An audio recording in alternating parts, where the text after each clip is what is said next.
Merhaba oğlaklar, Eylül ayı gökyüzü gündemine hoş geldiniz. Eylül ayı sizin için zihinsel sınırların ötesine geçmek, bilginin ve inancın gücünü keşfetmek demek. Kariyer hedeflerinizi, dünya görüşünüzü, insanlarla kurduğunuz iletişimi derinlemesine sorgulayacağınız bir süreç başlıyor. Bu ay size neye inanıyorsun ve bunu nasıl yaşıyorsun sorusunu güçlü bir şekilde soracak. Bu arada Çeko'dasınız efendim. Öncelikle Eylül ayı giriş enerjilerine bir bakalım istiyorum. Güneş Başak Burcu'nda Eylül ayında bu yerleşim sizi seyahatler, akademik konular, eğitimler ve ruhsal gelişim alanlarında parlatıyor. Hayat görüşünüzdeki katı bakış açılarını bırakma ve daha geniş düşünme zamanı, yabancı kültürlerle temas, yüksek öğrenim ve felsefi sorgulamalar ön planda olabilir. Ay ise Yay burcunda 12. evde ay düğümleriyle kare açıda içsel bir yalnızlık, geri çekilme ya da ruhsal bir çözülme deneyimi yaşanabilir. Bilinçaltınızda bastırdığınız duygular gün yüzüne çıkabilir. Rüyalar, sezgiler ve geçmişten gelen enerjiler size yön gösterebilir. Merkür Aslan burcunda retrokironla üçgen açıda maddi paylaşımlar, miraslar, krediler veya duygusal bağlarla ilgili önemli konuşmalar gündeme gelebilir. Aile ile ilgili geçmiş bir yarayı konuşmak, şifalandırmak için uygun bir zaman.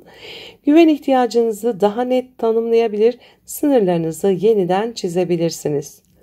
Mars ise Terazi burcunda, Yengeç burcundaki Jüpiter'le kare açıda kariyer alanında aktif mücadele ve hedef odaklılığı arttırıyor Mars. Ancak bu çaba ilişkilerle çatışabilir. İş özel hayat dengesine dikkat edin. Partner ya da iş ortaklarıyla güç savaşlarına girmemeye özen gösterin. Satürn ve Neptün ise Koç burcunda retro pozisyonda. Ev, aile, kökler ve içsel güvenliğinizle ilgili temalar yeniden yapılanıyor. Satürn burada sizi ciddi şekilde sınavdan geçirebilir. Evle ilgili sorumluluklar, ebeveynlerle ilişkiler, yerleşim kararları gündemde olabilir. Neptün'ün retrosu gerçek ile hayal arasında sıkışmış aile temalarını fark etmenizi sağlar. Uranüs ise İkizler Burcu'nda duran konumda. Günlük düzen, sağlık ve iş ortamında ani gelişmeler olabilir.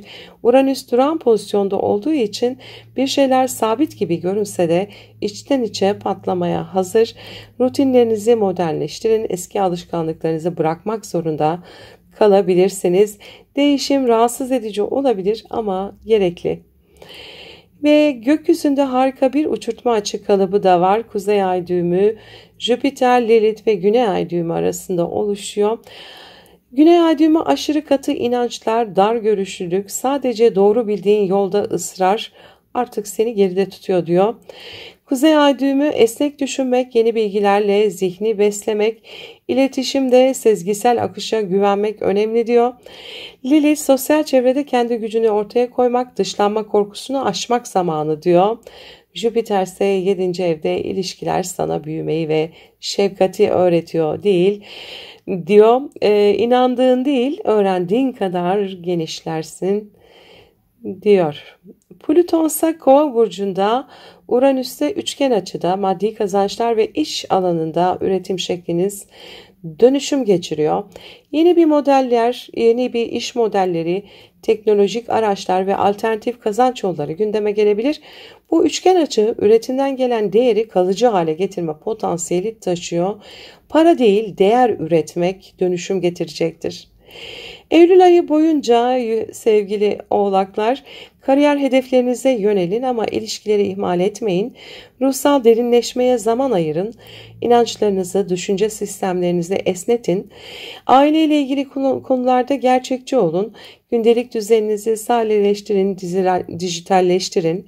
Yeni bir eğitim ya da proje sizi besliyor olabilir. Eylül ayı giriş enerjileri bu şekildeydi.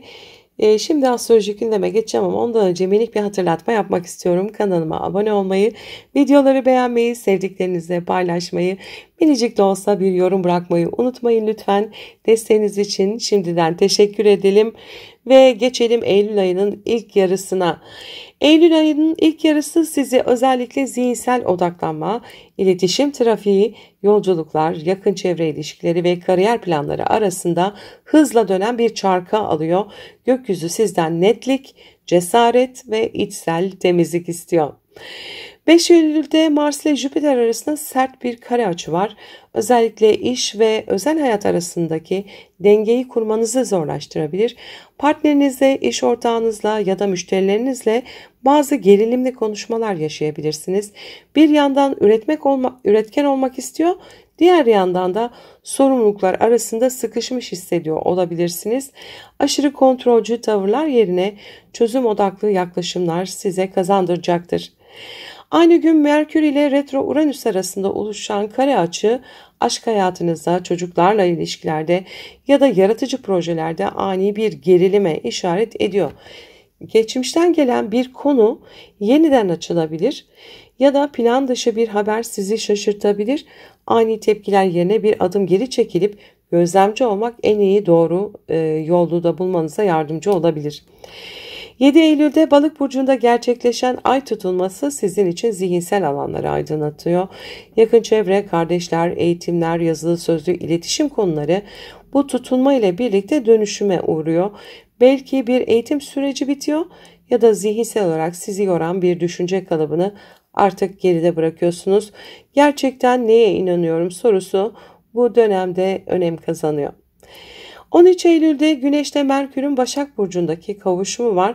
Güney ay düğümü ile birlikte geçmişten gelen bir dünya görüşü, inanç sistemi ya da akademik bir süreci tamamlamanızı işaret ediyor.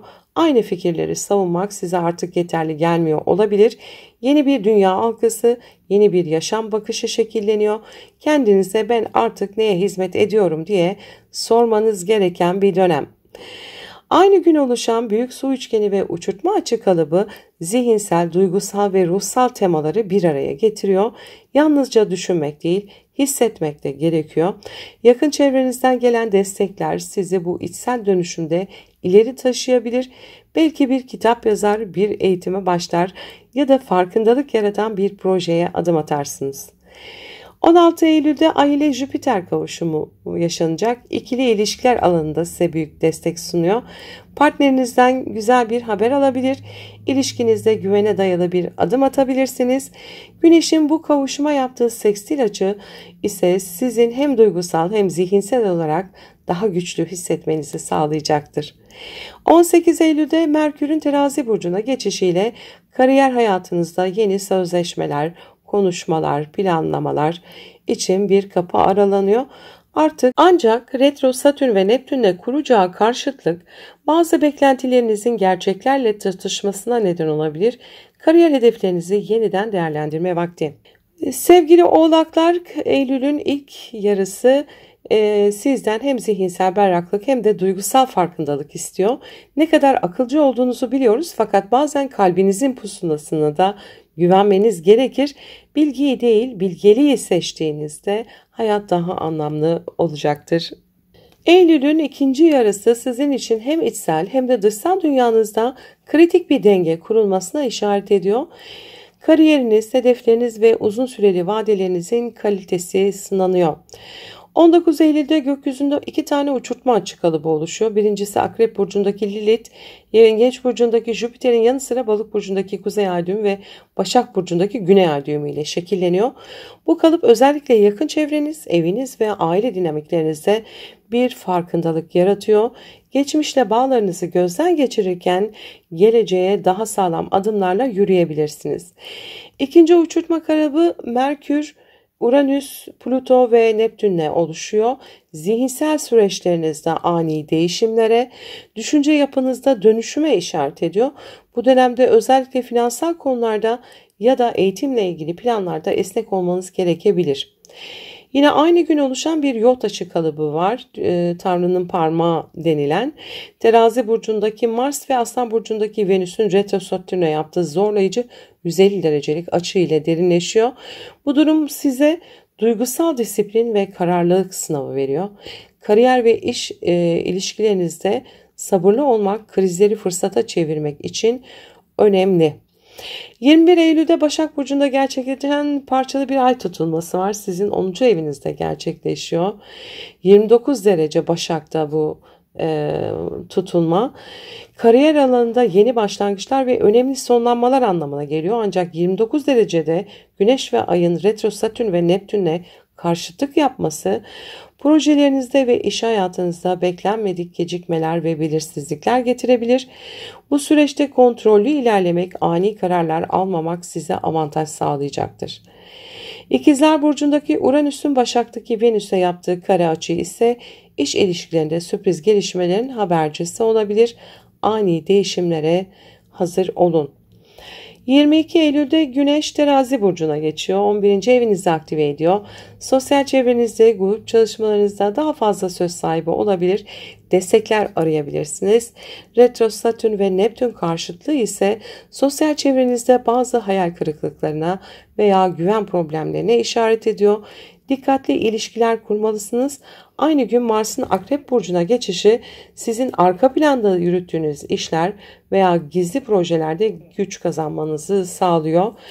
23 Eylül'de yine bir uçurtma açık kalıbı var. İkizler, Kova, Terazi ve Koç burçlarını kapsayan bir enerji ile size zihinsel olarak tetikliyor. Bu kalıp iş hayatınızda yaratıcı çözümler bulmanızı, yeni fikirlerle fark yaratmanızı destekliyor. Retro Neptün'ün etkisiyle hayal gücünüz artıyor ancak gerçekçi olmaya da devam etmelisiniz. Aynı gün yine bir yot açı kalıbı var. Uranüs ve Neptün'ün Mars'ta yaptığı açı sizi zorlayabilir. Ani kararlar ve ani çıkışlardan kaçının. 24 Eylül'de Mars'ta Plüto arasında bir kare açı var. İş hayatında güç mücadeleleri, rekabet veya kriz potansiyeli taşıyor. Bu dönemde sakin kalmak ve stratejik davranmak başarıyı getirir. 29 Eylül'de Terazi Burcu'ndaki Güneş'in Oğlak Burcu'ndaki Ay'a yaptığı bir kare açı var. Sizin iş-aile dengesi üzerine baskı oluşturabilir. Aile sorumlulukları ve iş talepleri çatışabilir. Dengeli olmaya özen gösterin. Aynı gün Jüpiter'in Merkür'le yaptığı kare açı iş ve finans alanında aşırı iyimser kararlar alınmasına işaret ediyor. Planlarınızı tekrar gözden geçirmeniz önemli. Ancak retro Satürn, Plüto ve Neptün arasında oluşan destekleyici açılar ruhsal anlamda sizi güçlendiriyor. Bu süreç derin dönüşüm ve farkındalık için mükemmel bir fırsat.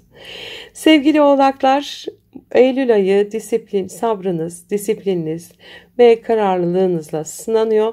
Sabırlı ve planlı ilerlerseniz kariyer ve sosyal yaşamınızda kalıcı başarılar elde edebilirsiniz. Unutmayın, yıldızlar sizin yanınızda. Siz yeter ki kararlı olun. Mutlu bir ay geçirmenizi dilerim. Sevgiyle kalın.